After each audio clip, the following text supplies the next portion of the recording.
Buat Anda rekan-rekan aparatur sipil negara, TNI, dan Polri, kita semua tahu dedikasi Anda itu luar biasa, ibarat tulang punggung pelayanan publik di negara kita.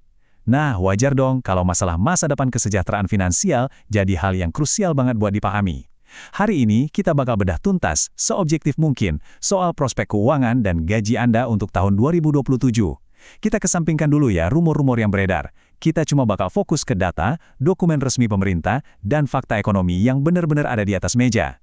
Yuk, langsung kita mulai. Pertanyaan terbesarnya kan, yang pasti lagi ada di kepala setiap pegawai aparatur negara sekarang, akankah gaji pokok naik lagi di 2027? Buat ngejawab ini, kita nggak bisa nebak-nebak buah manggis. Kita harus narik mundur sedikit, ngelihat pola di masa lalu, dan nyocokin sama rencana strategis pemerintah ke depan.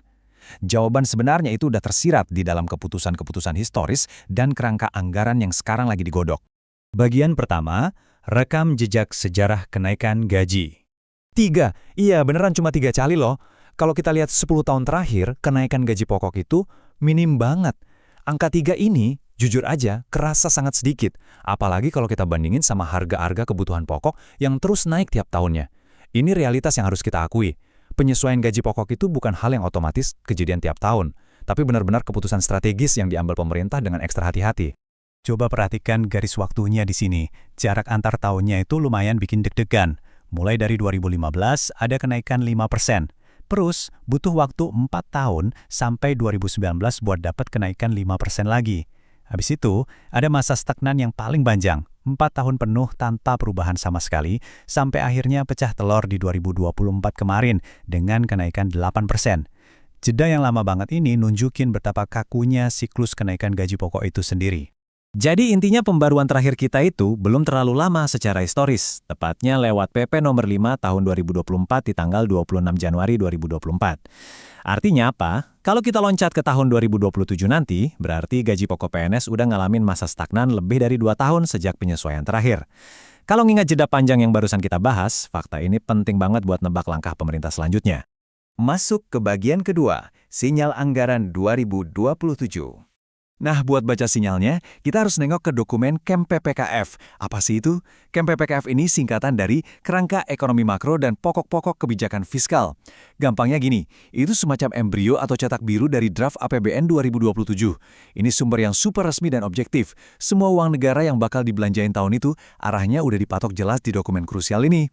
Sekarang coba perhatikan baik-baik. Kalau Anda nyari kalimat kenaikan gaji pokok secara gamblang di dalam embrio anggaran 2027 itu, Anda nggak bakal nemu, nggak disebutin spesifik.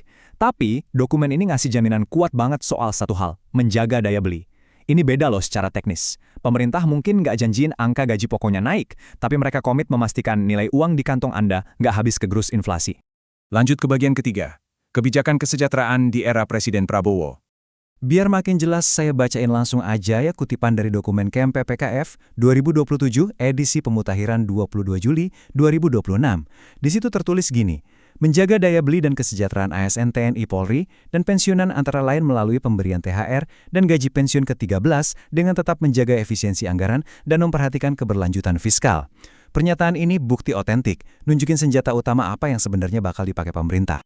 Kalau kita urai kutipan tadi, kelihatannya pemerintah itu bertumpu banget sama instrumen THR dan gaji atau pensiun ke-13 buat nopang kesejahteraan Anda. Kenapa pilihannya jatuh ke situ? Karena di saat yang sama, mereka tuh lagi diikat dua aturan main yang ketat, efisiensi anggaran dan keberlanjutan fiskal.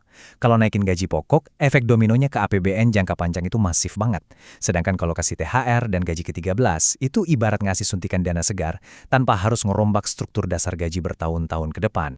Bagian keempat, kapan keputusan akan diumumkan? Kita petain sebentar ya perjalanan birokrasinya. Saat ini, arah kebijakan itu baru masuk langkah pertama. Bentuknya masih dokumen KEM PPKF. Setelah itu, masuk deh ke langkah kedua, diracik jadi RAPBN yang harus dibahas dan disetujui bareng DPR. Nah, setelah proses panjang yang kadang alot ini selesai, barulah kita sampai ke langkah ketiga. Titik di mana keputusan final soal gaji pokok bakal diumumin ke publik secara resmi.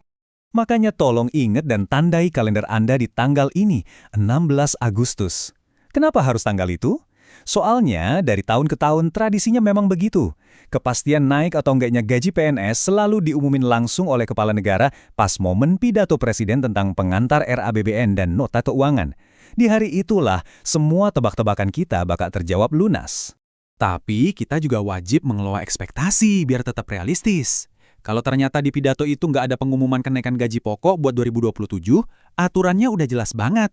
Nominal gaji pokok yang bakal Anda terima bakal tetap sama persis kayak yang ditetapin di awal tahun 2024. Nggak ada perubahan. Nah, supaya Anda lebih gampang memahami esensi dari penjelasan kita kali ini, saya buatkan rangkuman singkatnya. Intinya begini, sejarah membuktikan kenaikan gaji itu jarang terjadi. Dan untuk tahun 2027, dokumen KMPPKF menunjukkan kalau fokus pemerintah bukan pada menaikkan gaji pokok secara langsung, melainkan lebih mengandalkan pemberian THR dan gaji ke-13 sebagai strategi utama untuk menjaga daya beli Anda. Sebelum kita akhiri, saya pengen ninggalin satu pertanyaan fundamental buat kita pikirin bareng-bareng. Kalau pada akhirnya gaji pokok itu benar-benar stagnan di 2027, terus nginget harga barang dan inflasi yang terus jalan, kira-kira apa suntikan dana dari THR dan gaji ke-13 itu bakal benar-benar cukup buat nahan dan bertahanin daya beli aparatur negara kita? Ini tantangan ekonomi dunia nyata ke depannya. Makasih banyak udah dengerin analisis kita hari ini, dan mari kita tunggu sama-sama gimana keputusan resminya di bulan Agustus nanti.